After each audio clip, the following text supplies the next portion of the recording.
ಭಾಗವಹಿಸಿದ ಎಲ್ಲರಿಗೂ ಧನ್ಯವಾದಗಳು. ಸ್ವಾಗತ ಮಾಡಿದ್ದು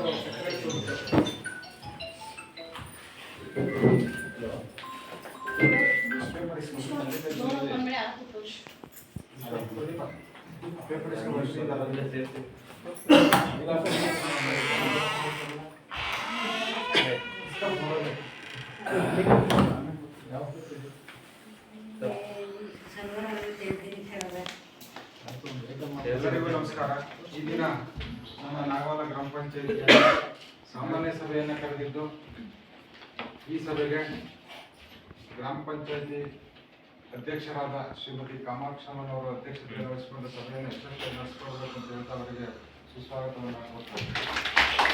ಹಾಗೆ ಉಪಾಧ್ಯಕ್ಷರಾದ ಶ್ರೀಮತಿ ಮಹೇಶ್ವರವರು ಉಪಸ್ಥಿತರಿದ್ದು ಅವರಿಗೂ ಸಹ ಸಭೆಯ ಸುಸ್ವಾಗತ.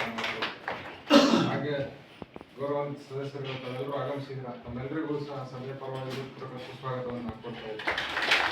ಹಾಗೆ ನಮ್ಮ ಪಂಚಾಯತಿ ಅಭಿವೃದ್ಧಿ ಅಧಿಕಾರಿಗಳು ಉಪಸ್ಥಿತರಿದ್ದು ಅವರು ಸಹ ಸಭೆಯನ್ನು ನಡೆಸಿಕೊಡ್ಬೇಕು ಅಂತ ಹೇಳ್ತಾ ಅವರಿಗೆ ಸಭೆಯ ಪರವಾಗಿ ಸುಸ್ವಾಗತವನ್ನು ಕೊಡ್ತಾ ಇದ್ದಾರೆ. ಹಾಗೆ ನಮ್ಮ SDS ಸರ್ ಸಂಜೀವ್ ಸರ್ ಉಪಸ್ಥಿತರಿದ್ದು ಅವರಿಗೂ ಸಹ ಸಭೆಯ ಪರವಾಗಿ ನಮ್ಮ ಗ್ರಾಮ ಪಂಚಾಯತ್ ಸಿಬ್ಬಂದಿಗಳೆಲ್ಲ ಉಪಸ್ಥಿತರಿದ್ದಾರೆ, ಅವರಿಗೂ ಸಹ ಸಭೆಯ ಪರವಾಗಿ ಸುಸ್ವಾಗತವನ್ನು ಕೊಡ್ತಾ ಇದ್ದಾರೆ. ನಿಮಗೂ ಒಂದು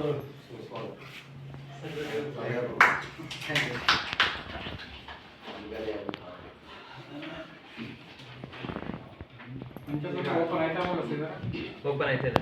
ಓಪನ್ ಆಗತ್ತಂತ ಇನ್ನೊಂದು 40 ಗಂಟೆ ಏನಾದ್ರು ಆದರೆ ಅಪ್ಲೋಡ್ ಮಾಡ್ಕೊಂಡು ಇಂದಿನ ಸಭಾ ನಡವಳಿ ಮೀಟಿಂಗ್ ನೋಟಿಸ್ ಮತ್ತು ಸರ್ಕಾರಿ ಸುತ್ತೋಲೆಗಳನ್ನು ಓದಿ ರೆಕಾರ್ಡ್ ಮಾಡುವುದು. ಕಳೆದ ಸಭೆ 29/11/2025ರಲ್ಲಿ ನಡೆದಿತ್ತು. ಅಲ್ಲಿ ನಾಡಗೀತೆಯೊಂದಿಗೆ ಸಭೆಯನ್ನು ಪ್ರಾರಂಭ ಮಾಡಿ ಸ್ವಾಗತ ಮಾಡಲಾಗಿತ್ತು.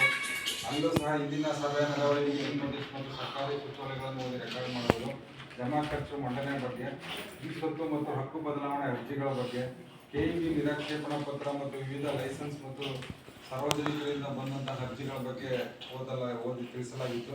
ಮತ್ತೆ ಅಧ್ಯಕ್ಷರ ಅಪ್ಪಣೆ ಮೇರೆಗೆ ಇತರೆ ವಿಷಯಗಳನ್ನ ರಾಜ್ಯಸಭೆಯಲ್ಲಿ ಚರ್ಚೆ ಮಾಡಿದ್ವಿ.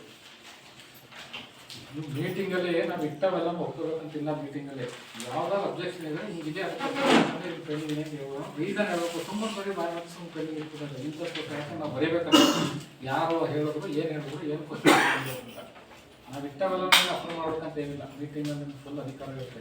ಮೀಟಿಂಗ್ ಅಲ್ಲಿ ಪೆಂಡಿಂಗ್ ರೀಸನ್ ಇರ್ಬೇಕಷ್ಟೇ. ಆದರೆ ಕೆಲವು ಸಕಾಲಾಡಿನ ಬರ್ತಾರೆ ಅಂಥವ್ರ ಪೆಂಡಿಂಗ್ ಇಟ್ಟರೆ ಆಗಲ್ಲ. ಯಾಕೆಂದ್ರೆ ಸಕಾಲಾಡಿನ ಸಕಾಲದ ಕ್ಲಿಯರ್ ಮಾಡೋಕ್ಕಾಗಿಲ್ಲ. ಅದು ಸರ್ಕಾರ ಸುತ್ತೋಲೆಗಳಿಗೆ ಇದಾಗಿರುತ್ತೆ. ನೀವು ರೆಸರ್ವೇಷನ್ ಮಾಡಬೇಕಾದ್ರೂ ಕೂಡ ಸರ್ಕಾರದ ಸುತ್ತೋಲೆಗಳ ಒಳಪಟ್ಟು ನೀವು ರೆಸರ್ವೇಷನ್ ಮಾಡಬೇಕು. ಸರ್ಕಾರ ಅಂತ ಹೇಳಿದ್ರೆ ನಾವು ವಿರುದ್ಧವಾಗಿ ಮಾಡಕ್ಕೆ ಬರಲ್ಲ. ಆಕ್ಟಲ್ಲಿ ನಾವು ಹೇಳಿದ್ರೆ ಸರ್ಕಾರ ಸುತ್ತೋಲೆಗಳಿಗೆ ಸೀಮಿತವಾಗಿ ಮಾಡಬೇಕು. ಈಗ ಸರ್ಕಾರ ಯಾವುದಾದ್ರು ಮಾಡಲೇಬೇಕು ಅಂತ ಹಾಕಿರುತ್ತೆ, ಅದನ್ನು ನೀವು ಮಾಡಬಾರ್ದು ಅಂತ ಹೇಳೋದು. ಸರ್ಕಾರ ದೊಡ್ಡ ಪಂಚಾಯತ್ ಅಂದರೆ ನಿಮ್ಗಳು ಚರ್ಚೆ ಮಾಡಿ ನಿರ್ಧಾರ ಮಾಡೋದಕ್ಕಾಗ ಮೂರನೇ ವಿಷಯ ಅರ್ಜಿಗಳನ್ನ ಕ್ಲಿಯರ್ ಆಗಿ ಅರ್ಥ ಆಗ್ಬೋದು. ಎಲ್ಲ ಅರ್ಜಿಗಳನ್ನ ಯಾವ್ದಾದ್ರು ಬೇಡ ಅದು ಅಂದ್ರೆ ನೀವು ಹೇಳ್ಬೇಕು ಏನಕ್ಕೋಸ್ಕರ ಬೇಡ ಅಂತ. ಸುಮ್ಮನೆ ಬೇಡ ಅಂತ ಹೇಳಂಗಿಲ್ಲ. ಕಾರಣ ಹೇಳ್ಬೇಕು. ಇಂಥದಕ್ಕೋಸ್ಕರ ನಿಮ್ಗೆ ಒತ್ತುವರಿ ಆಗಿದೆ, ಇಂಥವ್ರಿಗೆ ಸಮಸ್ಯೆ ಅದನ್ನು ಮಾಡೋದ್ರಿಂದ ಇಂಥವ್ರಿಗೆ ಇಲ್ಲಿ ಸಮಸ್ಯೆ ಆಗುತ್ತೆ.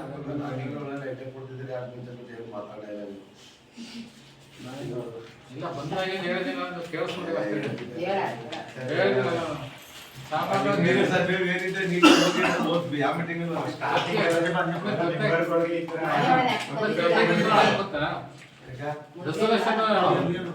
ನಾವು ಅಪ್ರೂವ್ ಮಾಡ್ತಕ್ಕಂಥ ರೆಸಲ್ಯೂಷನ್ ನಿಮ್ಗೆ ಬರುತ್ತೆ.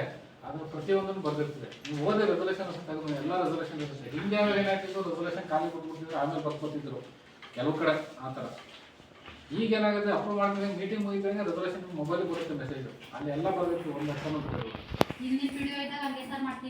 ಮೀಟಿಂಗ್ ಆದ್ಮೇಲೆ ರೆಗ್ಯುಲೇಷನ್ ಮಾಡ್ಕೊಳ್ಳೋದು. ಯಾರು ಆನ್ಸರಬಲ್ ಅಂದ್ರೆ ನೀವೇ ಜಾಸ್ತಿ ಕ್ವಶನ್ ಮಾಡ್ಕೋಬೇಡಿ ಅಧ್ಯಕ್ಷರಿಗೆ. ಈ ಮೀಟಿಂಗ್ ಅಲ್ಲಿ ಅಧ್ಯಕ್ಷ ಮೇನ್ ಇಲ್ಲ. ಮೀಟಿಂಗ್ ನೀವೇನಾದ್ರು ಬಹುಮತ ತೀರ್ಮಾನ ಮಾಡಿದ್ರೆ ಅಧ್ಯಕ್ಷ ಹೇಳ್ತಾರೆ. ಅದನ್ನ ನಾನು ಮಾತ್ರ ಆಕ್ಟ್ ನೋಡಿ ಮಾಡ್ಬೇಕು. ನೀವೇನೋ ತೀರ್ಮಾನ ಮಾಡಿದ್ರೆ ಅದನ್ನೆಲ್ಲ ಒಪ್ಪೋಕೆ ಬರಲ್ಲ. ನಾವು ಕಾನೂನು ವಿರುದ್ಧವಾಗಿ ನಾವು ಮಾಡೋದಿಲ್ಲ. ನೀವು ರೆಸಲ್ಯೂಷನ್ ಮಾಡಕ್ಕೆ ಅಧಿಕಾರ ಇದ್ದೀವಲ್ಲ, ಒಗ್ಗಟ್ಟಾಗಿ ಹೇಳಿದ್ರೆ ಆಯ್ತು ಬಹುಮತ ಇದೆ ನಾನು ಹೇಳ್ಬೋದು. ರೆಸಲ್ಯೂಷನ್ ಆಗುತ್ತೆ. ರೆಸಲ್ಯೂಷನ್ ಆದಾಗ ಅದು ಕಾನೂನು ವಿರುದ್ಧವಾಗಿದೆಯಾ ಏನು ನಾನು ನೋಡಬೇಕು. ಆಕ್ಟ್ ವಿರುದ್ಧವಾಗಿದ್ದರೆ ಅದನ್ನು ಮಾಡಿ ಪೆಂಡಿಂಗ್ ನಾನು ತರಬಹುದು. ಆ ಥರ ಇದೆ. ಹೋಟೆಲ್ ಇರೋದು ನಾವು 9ರಿಂದ ಕೋರ್ಟ್ ಆದೇಶ ಮಾಡ್ಬೋದು. ಕೋರ್ಟ್ ಉಲ್ಲಂಘನೆ ಮಾಡಕ್ಕಾಗಲ್ಲ. ಕೋರ್ಟ್ ಆದೇಶನ ಉಲ್ಲಂಘನೆ ಮಾಡಕ್ಕಾಗಲ್ಲ. ಸರಿ ಮಾದೇವ್ರದ್ದು ಹೇಳೋದು ಅದಕ್ಕೆ ಕೋರ್ಟಲ್ಲಿ ಏನಿದು ನಡೀತದೆ ಅದ ಇಲ್ಲಿ ಉಲ್ಲಂಘನೆ ಮಾಡಕ್ಕೆ ಸರ್ಕಾರಕ್ಕೆ ಕೋರ್ಟ್ ಡೈರೆಕ್ಷನ್ ಕೊಡ್ತಾರೆ. ಸುಪ್ರೀಂ ಕೋರ್ಟ್ ಸೆಂಟ್ರಲ್ ಗೌರ್ಮೆಂಟ್ಗೆ ಡೈರೆಕ್ಷನ್ ಕೊಡ್ತಾರೆ. ಈ ಥರ ಕಾನೂನು ಪ್ರಕಾರ ಇದು ಮಾಡಿರ್ತಾರೆ. ಕೋರ್ಟ್ ಆದೇಶನ ಉಲ್ಲಂಘನೆ ಮಾಡಕ್ ಬರಲ್ಲ. ಕೋರ್ಟ್ ಆದೇಶ ಉಲ್ಲಂಘನೆ ಮಾಡಿದ್ರೆ ಕಾನೂನೇ ತಿದ್ದುಪಡಿ ಕಾನೂನು ತಿದ್ದುಪಡಿ ಮಾಡೋ ಅಧಿಕಾರ ಸಂಸತ್ತಿರುತ್ತೆ. ಕಾನೂನು ಸಂಸತ್ತಲ್ಲಿ ಏನು ಹೇಳಿರುತ್ತೆ ಅದನ್ನ ಫಾಲೋ ಮಾಡೋದಕ್ಕೆ ಸುಪ್ರೀಂ ಕೋರ್ಟ್ ಇರುತ್ತೆ. ಈ ಕಾನೂನು ಇವರೇ ಮಾಡ್ಬಿಟ್ಟು ಅವರೇ ಉಲ್ಲಂಘನೆ ಮಾಡಿ ಕೋರ್ಟ್ ಡೈರೆಕ್ಷನ್ ಕಾನೂನಲ್ಲಿ ಹಿಂಗೆ ಅವಕಾಶ ಇರೋದು ಇಷ್ಟ ಮಾಡಿದೆ. ಅದನ್ನ ಚೇಂಜ್ ಮಾಡ್ಬೇಕಾದ್ರೆ ಅವ್ರು ಕ್ಯಾಬಿನೆಟ್ ಇನ್ನೊಂದ್ಸರಿ ಅದನ್ನ ಚೇಂಜ್ ಮಾಡೋಕ್ಕಾಗುತ್ತೆ. ಕ್ಯಾಬಿನೆಟಲ್ಲೇ ಬದಲಾವಣೆ ಮಾಡ್ತಾರೆ. ರೂಲ್ ಮಾಡೋ ಅಧಿಕಾರ ಅವ್ರಿಗಿರುತ್ತೆ. ಪಂಚಾಯತಿಗೂ ರೂಲ್ ಮಾಡೋ ಅಧಿಕಾರ ವಿಧೇಯಕಗಳು ಮಣ್ಣೆ ಆದ್ವಲ್ಲ ಪಂಚಾಯತಿಗೂ ರೂಲ್ ಮಾಡೋ ಅಧಿಕಾರ ಇದೆ. ನಮ್ಮ 61 ಏನು ಹೇಳುತ್ತೆ ಪಂಚಾಯತ್ 61 ಹೇಳುತ್ತಲ್ಲ ಅದರಲ್ಲಿ ಈಗ ಬೇಕಾದ್ರೆ ಒಂದು ಇದನ್ನ ಒಂದು ಕಾನೂನೇ ಮಾಡೋಕೆ ಅವಕಾಶ ಅಂದ್ರೆ ಕಾನೂನು ಸರ್ಕಾರ ಸುತ್ತೋಲೆ ನಿಯಮಗಳಿಗೆ ಬದ್ಧರಾಗಿ ಹೊಸದಾಗಿ ಕಾನೂನು ಮಾಡ್ಕೊಳ್ಳೋಕೆ ಅವಕಾಶ ಇದೆ 61A ಪ್ರಕಾರ.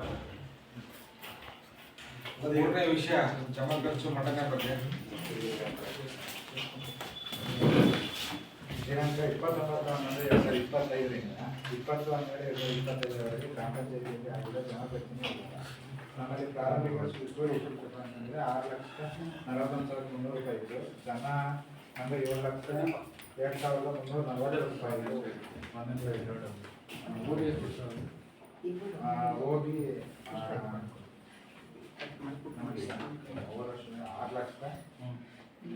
6,41,300 ಜನ ನಮಗೆ ಆಗಿದ್ದು 7,02,047